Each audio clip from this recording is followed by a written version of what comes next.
culture. I'm Unji, and today we're talking to Amber Morning Star Byars. See you in a sec.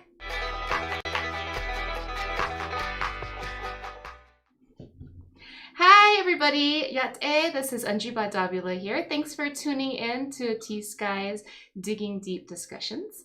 We are here with Amber Morning Star Byars. She's an artist, a storyteller, an advocate, and a law student from Santa Fe, New Mexico, just up the hill. Amber is an enrolled member of the Choctaw Nation of Oklahoma, and she's a descendant of the Chickasaw Nation.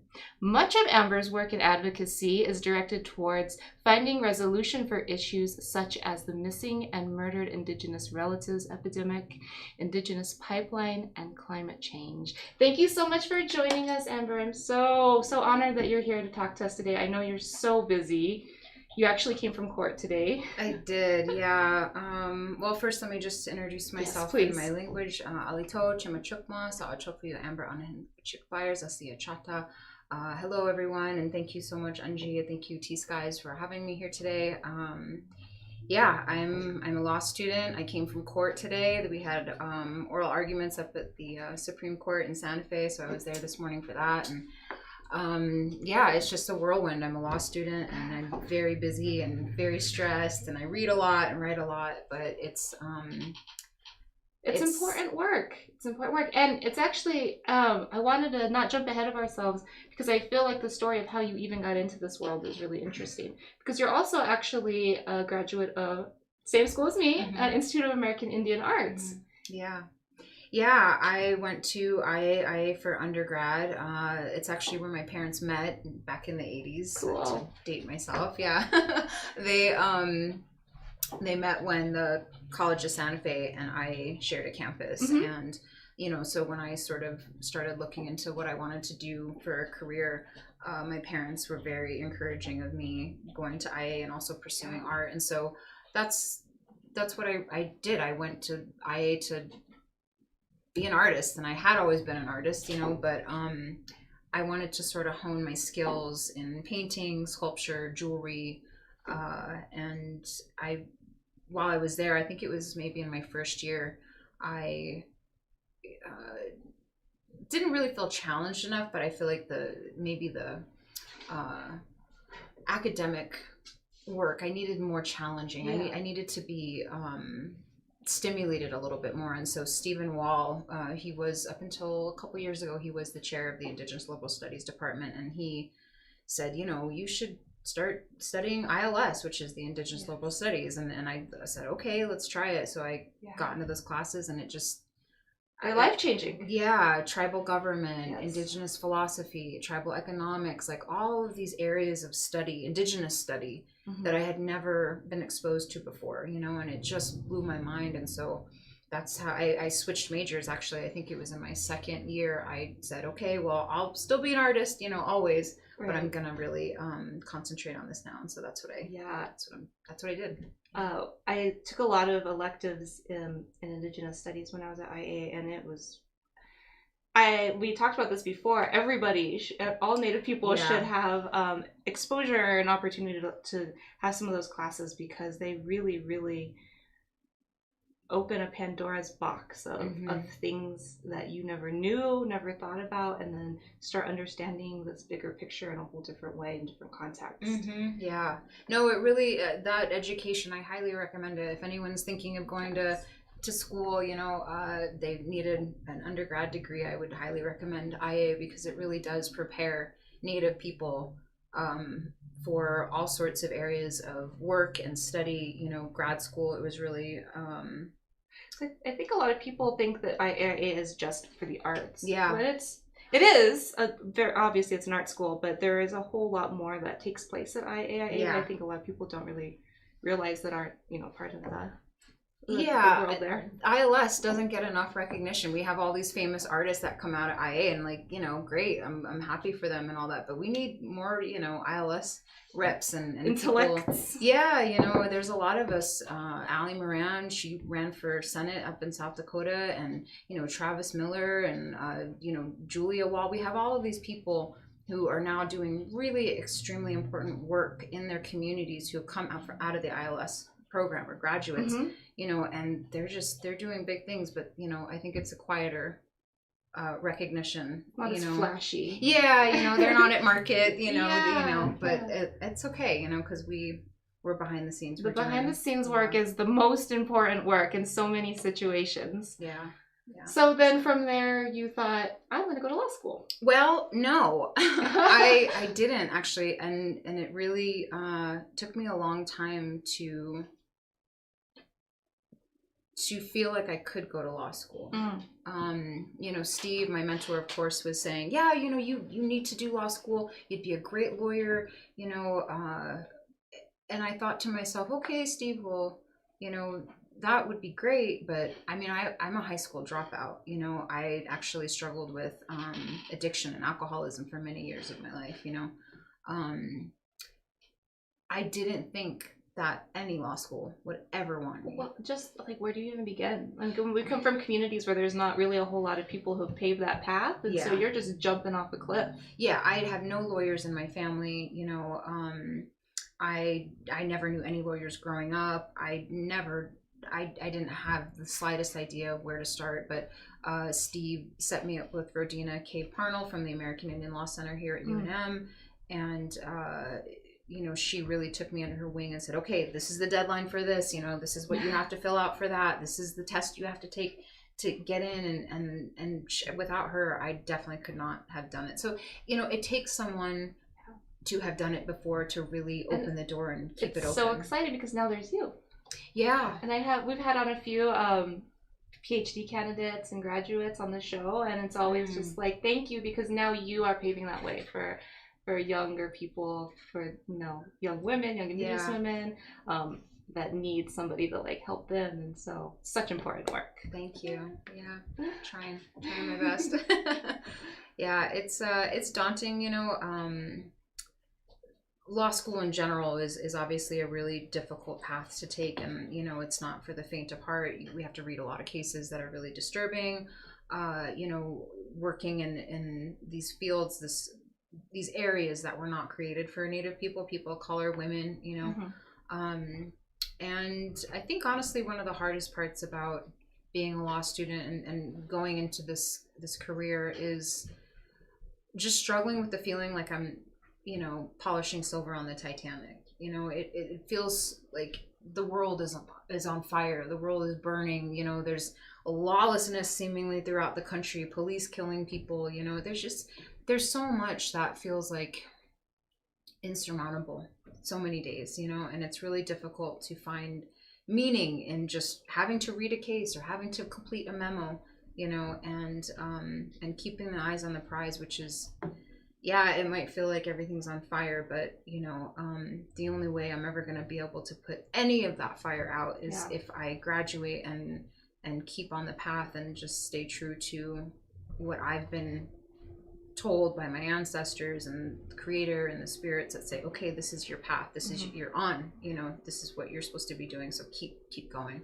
It's hard to keep on that path some days. I can only imagine. I wanted to quit, many times. I wanted to just say, throw my hands up and say, I can't do this, I don't want to do this, it's too hard, it's not me. It seems like the more knowledge that you have, like the heavier it all becomes, because you're seeing the world in a way that most people walking around aren't seeing it. They might have the slightest idea, but you're like in it. Yeah. And that's just got to be heavy to go home to. It is. And, I was just talking about this. If everyone in this country had a legal background, if they had a degree in the law, this country would be this world would be a much different place. They keep this profession elite for a reason. And it's very interesting. I joke sometimes that it's like the Matrix. I don't see the world anymore. I see the green coating everywhere I go. I'm like, that's con law right there. That's property law, Yeah. I see through so much of all the caca that, society is composed of. And so it is really interesting. Well, when you say you have to keep your eye on the prize, for you, what is that prize? Why are you continuing? Oh man, I lay awake at night and think about the answer to this question. There's a few prizes in this for me. I think that one is definitely proving to myself that I can do this, holding space in these places that were not made for me, you know, or anyone like me. Proving it to myself, also proving it to them, you know, like, no, a Native woman can speak this language too. I can be just as good at it as all the white guys that created it. You know what I mean? And then at the end of the day is that I really just want to do good work in this life. You know, I don't know really what that looks like just yet. I try to just trust in Creator and my ancestors to show me, you know, the exact path when I get there. Right now it's sort of like I just have my head down. I'm just trying to get through it, not fail. Oh yeah, you know? I mean, that's right now the prize is graduating, passing the bar, I'm sure. Exactly. I at this time, yes, exactly this time next year, I will be. Oh wow, I so will be close. 2 weeks away from the bar. So yeah. So do you remember when you started law school and started reading some of the cases pertaining to Native law, or in what is it, American Indian law? What is the correct federal? Well, there's that's a great question, actually, and I didn't really understand the difference between federal Indian law and tribal law for a long time. So federal Indian law is exactly that. Indian law that comes from the federal level, you know, the government. And then there's tribal law, which is our law, as you know, our people's law, the people's law, you know, that is, some of it's, you know, it definitely is molded after, you know, and it has to adhere to a lot of federal Indian law. But, you know, it can also be heavily influenced on our cultures, our indigeneity, our you know, pre-colonial societies. Understood. And governance. And so you are pursuing a degree in federal Indian law? Well, I'm hopefully going to be certified through the Indigenous Peoples Law program at the University of Arizona, which is, by the way, that's where I go to school. I guess I should have mentioned that. But yeah, so I go to school at U of A, and they have a wonderful program there called IPLP. It's Indigenous Peoples Law Program, and it's some of the most amazing scholars specializing in the field of federal Indian law teach there. Rebecca Sosi, Rob Williams. There's just like some real heavy hitters. Heather Whiteman runs him. She was with NARF for many years.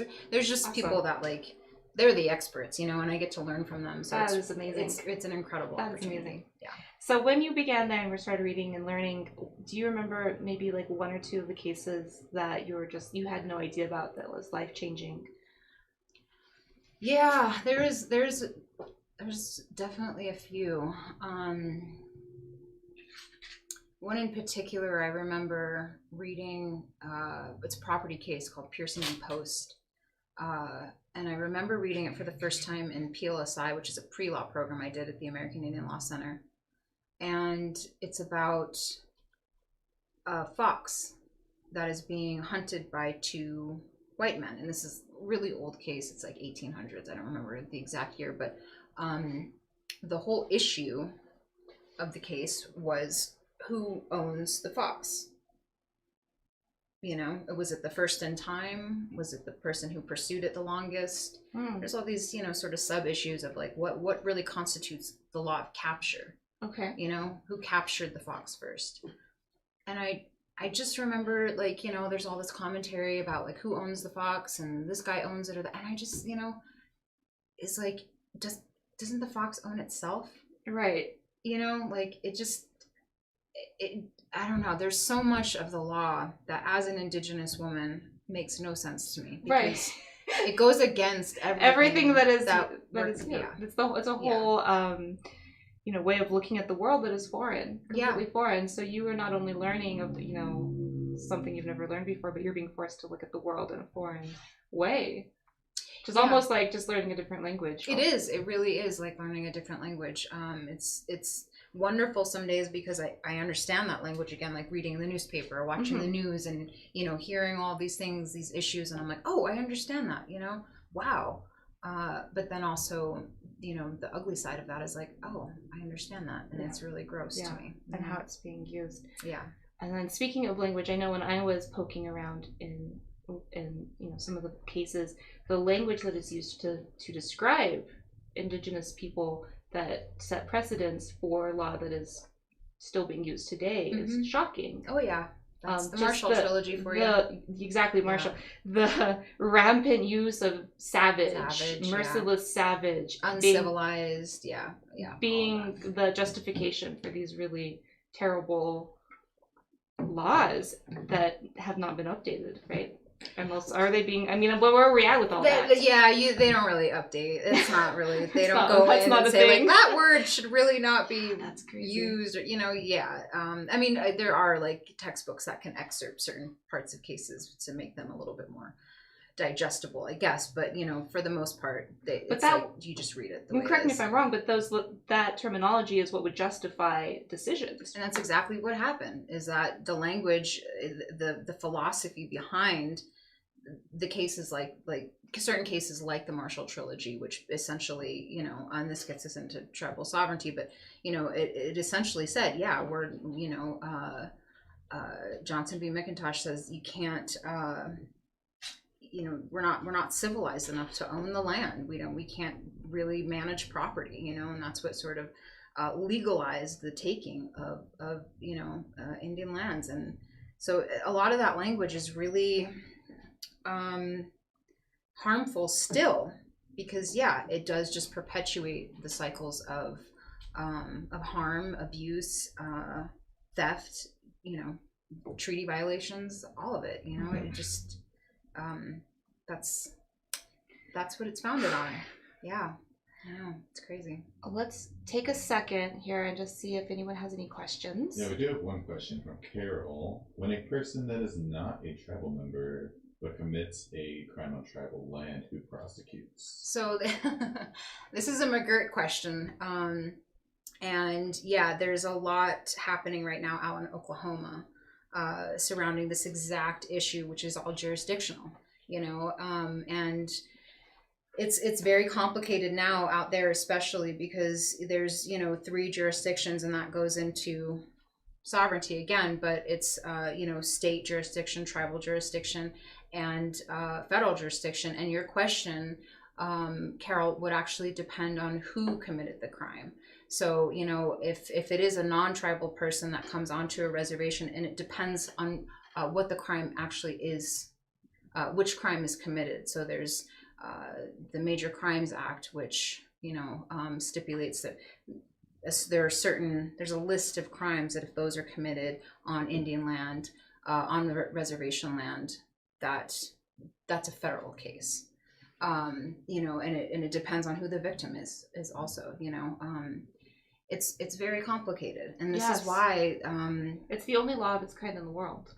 Right? Well, it's actually I think it's actually a lack of law, because what happens here is there's these loopholes, right? If a non-native person comes onto tribal land and victimizes MMIW, missing murdered Indigenous women, people, I like to say relatives or people, because our men, are victimized at horrific rates, just as our women are. But I think the issue is that women are brutalized in different ways, and so I think that's really worth talking about in a different manner than just the general population of Native people. But back to jurisdiction. So when a non-Native person comes onto a reservation and victimizes, say an Indigenous woman, you would think that the tribe would have jurisdiction to handle that, because it's their tribal member. And they usually don't. That's a federal, depending on the crime, it's a federal case, and the feds don't really take up these cases very often. That they just don't investigate enough. And so the whole issue in Oklahoma right now is that the Supreme Court, in the McGirt decision last year, I think it's actually been an exact year, almost to the day of that opinion being released, Justice Gorsuch says, no, this is actually majority of this land is actually still reservation land. It's Indian territory. Yeah. You know, and so now the state is in a whole tizzy trying to figure, you know, and tribal courts and figure it all out. Yeah, because now the state no longer has jurisdiction in a lot of these cases. So it's very complicated. It's a very sticky topic. And this is why you're getting a degree in it, because if everybody just understood it. Yeah. Which I wish we could all just understand. Well, these are great questions, you know, because it's important for people to understand that there are these loopholes, you know, where people can come onto reservations and attack or you know, harm Native people seemingly without consequence, you know, and our tribal law enforcement can't really do much about it. And that's going to lead us into our next question. But to me, it feels like if we were to go to a foreign country as Americans and kill, you know, I don't know, somebody from Japan, right, and then boop, just take off, right. That's exactly what I was thinking too. I was just like, it's like a U.S. embassy or like an embassy thing. I don't understand why they wouldn't treat it the same way. You know? Well, because we're not. Indian nations are not technically foreign nations, and this goes back to the Marshall Trilogy. We are domestic dependent nations, according to, you know, that line of cases. And so, you know, and this is like the question of tribal sovereignty. You know, what is tribal sovereignty is such a loaded question. I was talking to my mentor, Rebecca Sosi, about this just recently. I was like, you know, I got asked this question, like, what is tribal sovereignty? And she just really cracked up, you know. She's like, well, how much time do they have? You know, like it's it's a really I mean, what is tribal sovereignty? It's complicated, you know, and I'm not going to go into a George Bush type answer, you know, tribes are sovereign, they have sovereignty, like, you know, like, wait, what? That's literally what he said. That's literally what he said. Okay. Let's actually try and let me try and answer this question. What is tribal sovereignty? I love that response. I quit drinking 2 years ago, and this question makes me feel like I want to drink. I can only imagine because. Oh my God. I've never been able to get a straight answer from anyone. I mean, it's so hard to do. Well, so here's the thing, right? It depends on who you ask. There are many different definitions of just sovereignty. Okay, so let's start with the textbook definition, sort of like the you know, dictionary definition, which is, I think it's something like the ability to govern oneself, or to an entity's ability to govern itself. Okay, great. So now we apply that to tribes, right? And my understanding before I had a legal education of what tribal sovereignty is, I think I sort of thought, well, that means we can do whatever we want, right? Like, we don't answer to anybody. And that's where it gets really complicated, is that it's not that simple. We have to answer to the federal government. They have our land in trust, our reservations. We don't own reservation land. Yeah. And this is where you see the issue of pipelines, you know, or treaty violations, is because the feds can violate. They can do this stuff, and they do it all the time. They have done it all the time, you know? So it's hard to say, yeah, tribes are sovereign when we don't really have a lot of control over a lot of elements in our governance, you know, our court systems. We can't prosecute, you know, in many cases, and that's very frustrating. And then, you know, for my own personal definition, what do I think tribal sovereignty is? For me, it's not a concept. It's not a defined term. For me, it's a feeling. And I'll tell a story real quick about my understanding of tribal sovereignty. About a month ago, I was driving back from Vermont. Two of my good friends just had a baby up in Vermont, and I drove out there. It was a 32-hour drive. And on my way home, I stopped in Cahokia in Illinois, just outside St. Louis, to see the mounds. You know, I'm Choctaw. We're Mississippi and mound builders. And I always wanted to see these mounds. I've only seen my mother mounds in Mississippi, and I had never gotten up to Illinois to see these. And so I pulled over, you know, and there was I think it's called Monk's Mound, where you can go up to the top of it, you know, and it's like 3 stories. It's really high up there, and you can see St. Louis, the skyline in the background, you know, and it's just, the land is beautiful out there. So I'm standing on top of this mound, and you know, the wind is blowing and it's like sprinkling raining, and I can see all the green trees, and it's humid, you know, and I look off into the distance and I see the skyline of St. Louis, and I just was overcome with this feeling of belonging and knowing, a deep knowing that that mound will be there until the end of time. And that skyline, that city off in the distance, that'll crumble one day. But we will still be here. And that to me is sovereignty, because it's moral independence. It's self-direction. The ability, the knowing that I am a descendant, we are descendants of people who have had the ability to listen to the knowledge that was given to us millennia ago. You know, we still hold on to our spiritual values. We still hold on to our songs, you know, our traditions, our dances, our ways of living with the earth. And that knowledge will never go away, no matter what is imposed on us, no matter what is inflicted upon us. That can never be taken. And that to me is sovereignty. So, yes. But that's just my own. Yes. That's not in any textbook. Wow. That was so. I feel that. Oh man. Let's see if we have, let's take a, I'm getting a little misty-eyed. Let's see what kind of questions we maybe have. I don't think we have any questions right now. Just everybody, yeah, and that was Native Americans do get Social Security. That's actually a thing. Well, some interesting comments. I think Devin said that from upstairs versus the turquoise skies. This is so cool. I love that you can see. Yeah, I can see myself too. How to fix this hair. Helps. My goodness. But here, I feel like I'm losing you off the edge there. Well, I had a quick question. Yes. Just like on the broad future, where do you see, like, I don't know, Native law entwined with like American law in the future? Like, where do you see, like, do you see if there's any,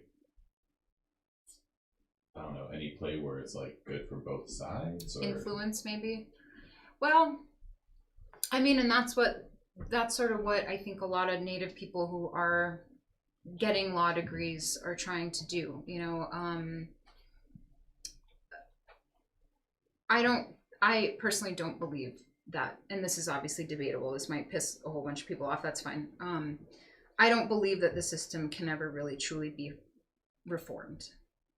And that's hard for me sometimes to reconcile with, because I want to reform it. I want to change the system. I want to get in there and tinker around and bring my Indigenous knowledge and bring my ancestors and the power of my culture with me to make changes and rearrange things and say, this has to go, you know, or let's put this in, you know. And you see that with Sharice Davids and Auntie Deb, you know, now as the secretary, like, you know, these Native women, and there's so many more. There's countless more out there who are on those front lines, you know, and man, they're doing good work, and it's hard, and sometimes I can imagine it feels insurmountable to be in these spaces and have so much work, and so, you know, and everyone's saying fix this, fix that, you know. I get that all the time. I have people telling me, when you get out of law school, can you fix this? And I'm like, I'll add it to the list, Auntie, you know. Like, okay.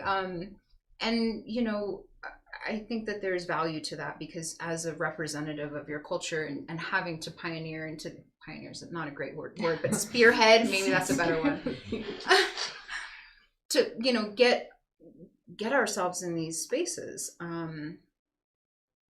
It's not easy, but I think that as long as we do listen to our people and listen to the issues that, you know, matter to our people, I think that we can do good work.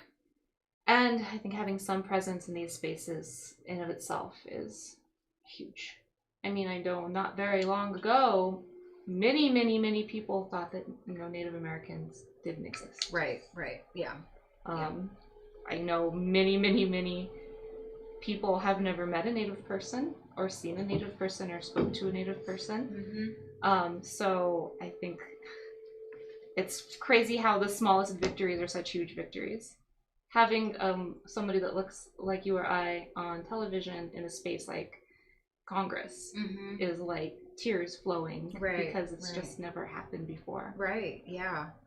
There's been a lot of breakthrough in the past year, you know, Rutherford Falls and you know, different you know, entertainment platforms that were, you know, just, I think visibility is increasing in general, which is wonderful, you know, and much deserved. But you know, it is really weird. I actually had a moment the other day after the passing of Haunani K. Trask. Did you know who she was? She's a Hawaiian woman who I looked up to very much. In undergrad, I remember, you know, just devouring anything that she had written or any videos of her speaking. She was a really powerful being on this planet. And when she passed away, boy, I cried for, I think, 2 days. It took me a long time to really sit with that, partially because you know, the thing about getting older is it's not really the crow's feet or the bad back, you know, like that all comes and you know, you understand it. You're like, oh, this is part of getting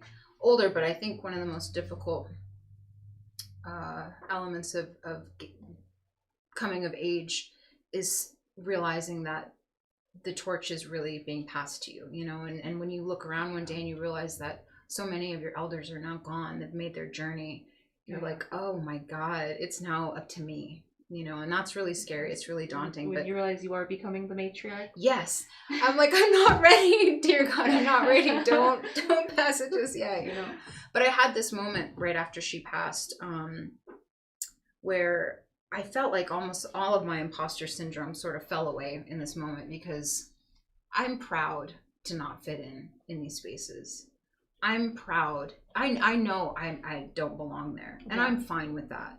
It took me a long time, you know, of just feeling uncomfortable, feeling unwanted, feeling weird, feeling out of place, you know, and after she passed, I sat there that night just weeping, thinking of her and all of, you know, everyone that she had influenced and inspired. And I just thought, damn it, it's okay if I don't belong in these spaces. I'm proud to be there anyways. I'm going to hold space with confidence, and I'm going to speak my truth, and I'm going to honor all of these women who have inspired me, you know, and damn it, that's okay. I don't have to fit in. Maybe it's better that I don't. Exactly. Because if you did, then what would be the point? Right. Exactly. Then you would just be part of the system that's already in place. Right. And you create new systems, or we're trying. Right. Exactly. Yeah. So.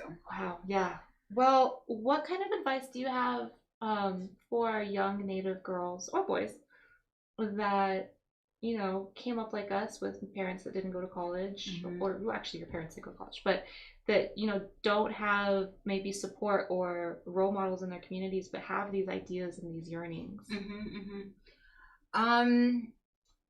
You know, there's a couple different types of education, and I'm a huge proponent of both, you know, a cheerleader for different types of education. I think one of them is a more traditional education where, you know, people don't go to school and people stay home on the res and learn from their elders and, you know, live off the land and, you know, focus on food sovereignty and all that stuff. I think the value of that, thank goodness, is coming back around, because we lost that for so long. Huge, you know, and so honestly, some of the most uneducated people I know are actually the most knowledgeable people. They'll be the ones that survive. Right, exactly. You know, I'm like, I'm gonna wipe my ass with this law degree. When the world goes to hell, those guys will be knowing what to do.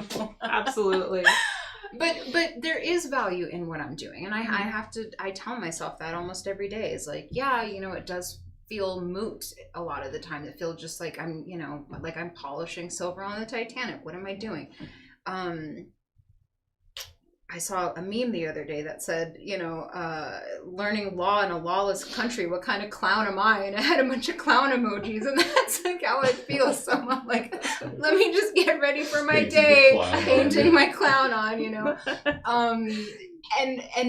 but that's okay, because the world needs clowns too. We have to go out and argue in court. We have to dress up in our clown outfits and present, our cases and argue well, because, I was just talking about this. There's very little law in this country. There's like the Constitution, and then everything else is pretty much just argument. Huh. It's arguing. It's trying to have a court, trying to convince a court to see things your way. And if you can argue well enough, if you're convincing, you can make law. Huh. I guess that's true. Yeah. So there's a need for that. There's a need for that. There's a need for people of color, women of color, trans, two-spirited people of color to be in these spaces, to make law that is fair for all of us, and not just a very small, specified demographic. When you say it that way, it makes me realize that it's just a different kind of storytelling. Yeah. That it is. Writing briefs and memos is really just storytelling, trying to tell the court, this is the story. This is what should happen, Well, I was wondering if you could tell our folks out there, like, because this is obviously such a huge conversation, like, there's so many ways we could take this, but what are some of those things, like, do you have a checklist of things that, like, every American should know about? Oh, man. Tribal law or tribal sovereignty or native issues? That's a really good question. I should have prepped you for that one. But, yeah, but I literally just thought of it. Oh my god, so. I need like a day to think about that. Okay, no, but let's talk through this, because this is actually really important, and I feel like I do have a good answer for this. I think that when it comes to tribal nations, people should really know the history of the tribal nations on the land that they are holding space, occupying. Yeah. And not only know the tribal surroundings, the reservations, the people, but you should know what to do and what not to do. You should seek out the knowledge respectfully, very respectfully, and carefully, to find out. Like here, for example, in New Mexico, there are pueblos, and they have feast days. Not right now because of COVID, we're still being careful, but, a lot of the pueblos will have feast days where non-natives are allowed to come onto, reservation land and observe the dances or partake in the feasts and everything. And, there's protocol for that. And I think that a lot of people just think that privilege will make someone think that they can go wherever they want and say whatever they want and do whatever they want because they've never been told different. But in these communities, in these spaces, there is protocol. You cannot take pictures. You cannot be loud. You cannot, and so that I think is really important, is find out sort of what the protocols are in your community, and if you don't know, just pretend like you're in church. Yeah, exactly. Keep your hands to yourself, pipe down, no pictures, just act right. Dress conservative. Well, I think what I've noticed too is like because I get asked those questions all the time by people, like asking questions, I'm like, I'm not from that community, so I really don't know. Find someone. Right. But I think that there's a big cultural difference between Indigenous cultures and your mainstream American cultures, where if you have a question, you ask a question, where in Indigenous cultures, you sit and listen and observe. Right. And that clashes sometimes. Yeah, definitely. So I think some people do want to find that information. They don't know how to go about getting it in a way that both cultures understand. Right. And I don't know what the answer is to that, but it's just nice to be aware that there is that difference. Yeah, absolutely. And I think that's key, is just being aware of the cultural differences and trying to seek out answers in a respectful way. I think another thing that I would add to that list is showing up for Native people when we really need you to, and putting putting yourself on the front lines and putting yourself in uncomfortable positions. yeah, Maybe. yeah. You know, I'm actually headed up to line 3 in a couple weeks. As soon as my clerkship ends here in Albuquerque, I'm headed up to Minnesota. And I was talking with a good friend today about how I shouldn't even have to do that. You know, I mean, the Mississippi, like that river sustained my people for millennia, you know? Yeah. And the headwaters are being threatened right now. So obviously I feel a call to go protect this river, but I shouldn't even have to, you know? There should be droves of non-native people headed up there to put themselves on the front line, you know? So I think that that's really important, is to pay attention to movements, whether they be legal or illegal, you know? I mean, there's a lot of people getting arrested up there. I might myself. I really hope I don't get arrested, because I have to do a character and fitness thing for the bar exam next year. But you know what? We were just doing research on how it is on the other side. Yeah, if I do get arrested, putting myself in harm's way of the river, that's fine. It's such a basic human necessity as water. Right. How can anyone make water political? That blows my mind. There's a lot of things that shouldn't be political that are, but you know. But this is a reason that I asked Shep if I could do this show, because I feel like we have a great audience that loves Native jewelry. But I think if you're going to be wearing Native jewelry and supporting Native jewelry, you should know where that jewelry is coming from. And sometimes it's not a pretty place. Yeah. Sometimes it's messy. A lot of times it's just joyful and beautiful and just freaking incredible. And then a lot of times it makes you cry. Yeah. Well, that's the thing, is that a lot of people want to admire Native culture, but they don't really want Native culture. They don't want to be involved in MMIW or, you know, pipeline resistance, or, you know, recognizing that Indigenous peoples are,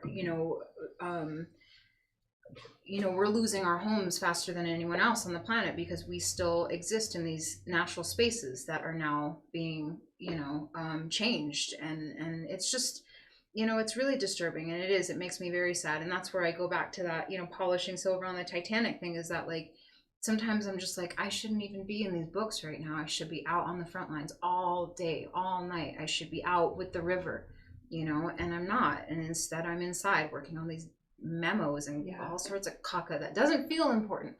But I know that, I hopefully can make a difference after. It gets exhausting just waking up and being Native sometimes. Yeah, it really is. Can I just take a break today from, like, thinking about all of nativeness and like thinking about whether, or even just being human, whether my daughter's going to have a future. Things. Yeah. No, it's really hard. Being a Native woman is really painful a lot of the time, because not only in ways that, I myself have been victimized in my life, or things that I've gone through, but collectively, all those people up on the front lines right now, like,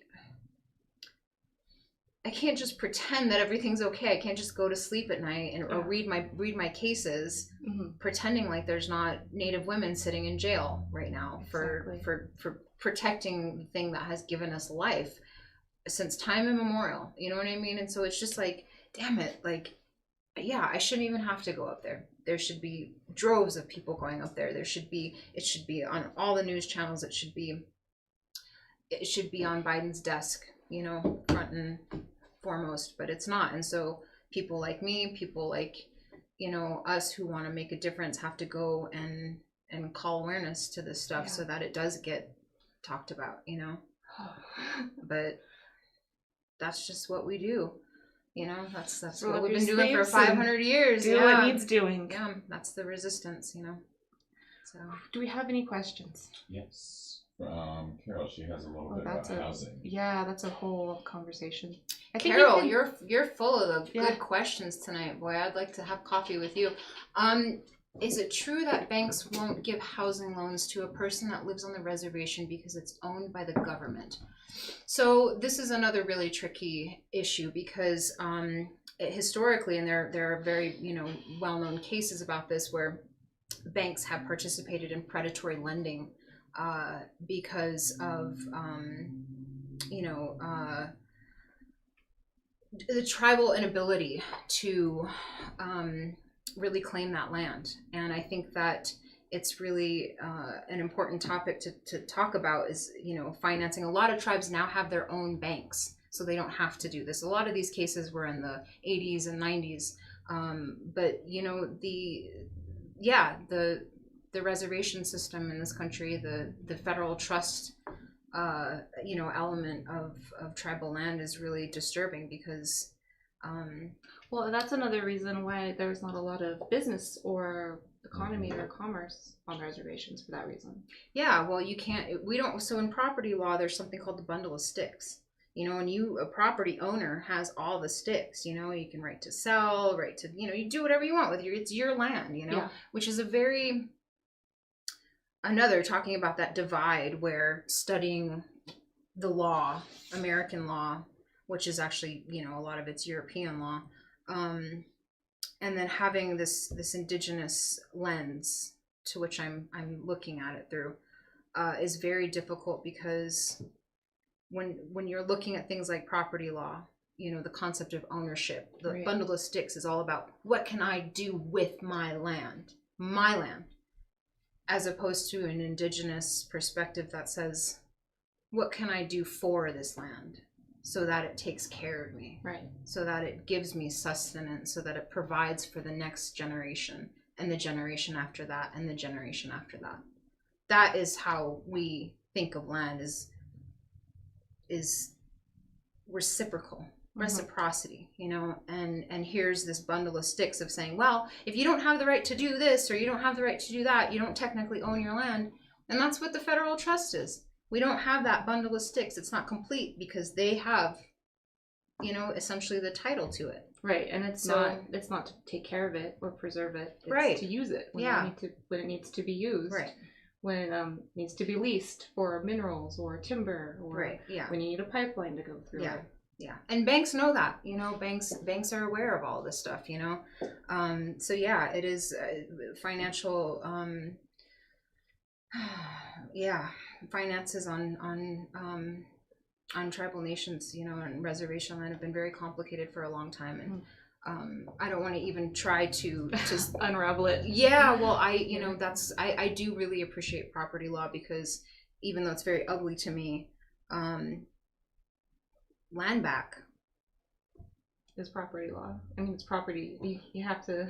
Well, that's what it goes I'm hand in hand, probably, right? Yeah, that's what I'm writing my substantial paper on right now, which Rebecca Sosi is my advisor for. Can you just give a little explain what that means? I know what that means, and you know what that means. My substantial paper? No, the land back. Oh, yes. So, well, that's another big. What is land back? And this is why I'm writing this paper, is because it's a movement. Hashtag land back. It's a movement, it's a simple little right. And you can, anyone can look this up. Hashtag land back. When I first started seeing hashtag land back, to be honest, I felt frustrated with it because having this legal education, I'm like, okay, but how? You know what I mean? Like, the systems weren't set up for us to get land back. In fact, they're adversarial. They're set up to prevent us from getting land back. Yeah. So what are we really talking about here? And my first glance was just like, okay, well, how do we get land back? Legally, how do we dance with this system in order to get land back? And then as I started to get into this paper, I started to realize that land back is much more than a hashtag, and it's much more than just getting land back. It is, again, like tribal sovereignty. It's a feeling. It's a movement. It's not a written down concept, a Western concept. It is reclamation. It is power. It is our people coming together to say enough.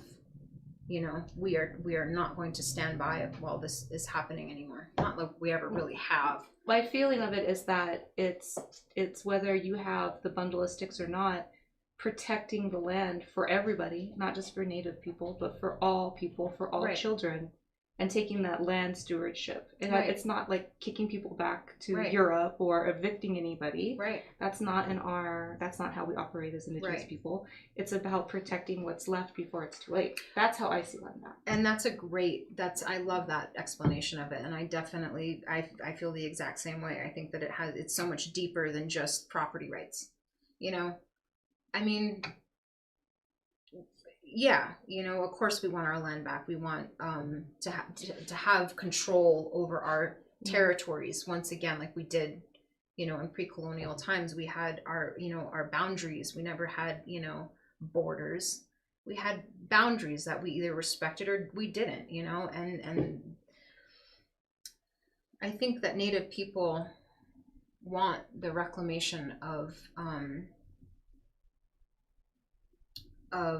that relationship, that reciprocal relationship with the land, because we are so ingrained, we are so connected that when you take a people away from its homelands, that right there severs an umbilical cord almost, you know. I mean, it's never fully severed, and I know that because when I go back to Mississippi, I have inexplicable experiences where I know that cord is still there. I'm still so very connected. We all are.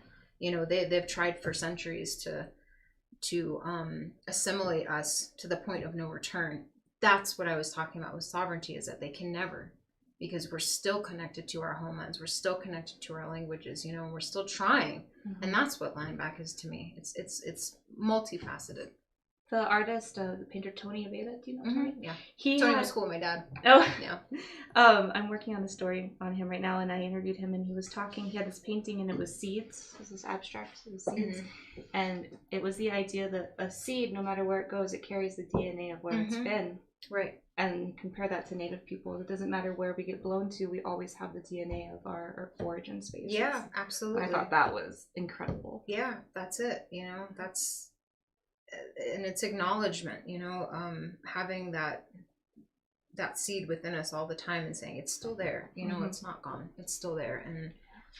But anyways, land back, you know, it's an incredible movement, and I'm thankful to be alive for it, and I'm thankful to be contributing to it. I hope this paper gets published. I'm gonna pitch it to the Arizona Journal of Environmental Law and Policy and see if they publish it. I essentially go into a very holistic view of land back, but then I also provide sort of I think it's a 5 or 6 part. You can tell I haven't looked at it in a while.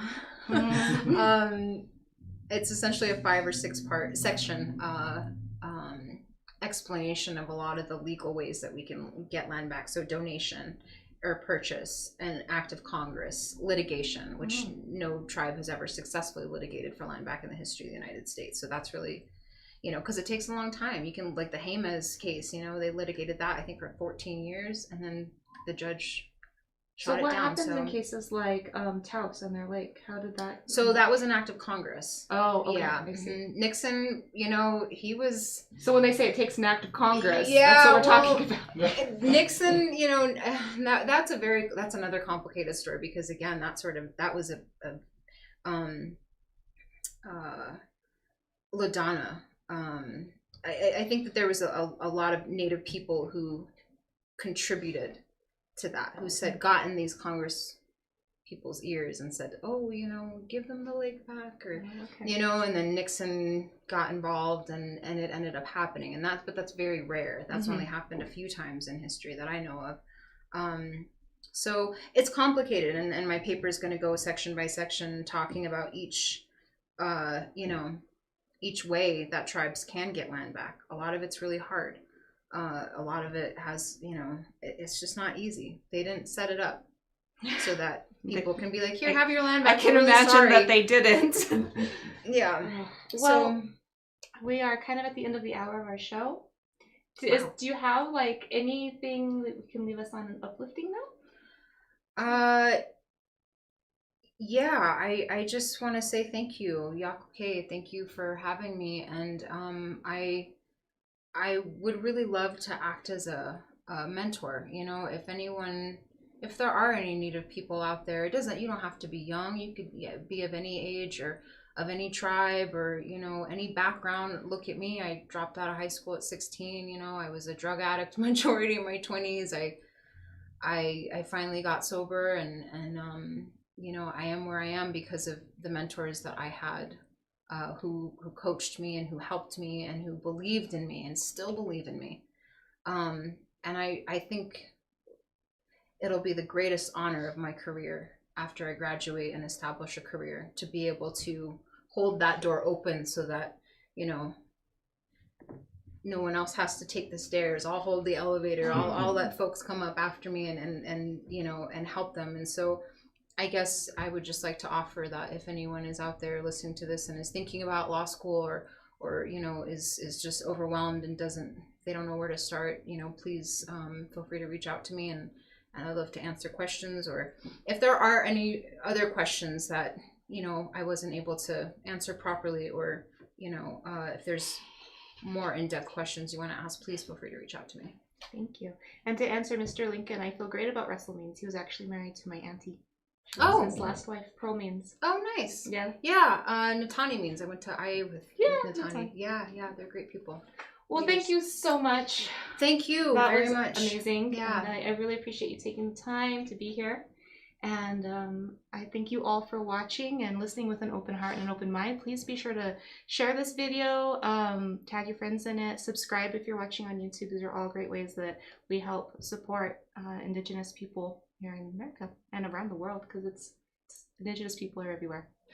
We are. We're not going anywhere. Good night. Thank you.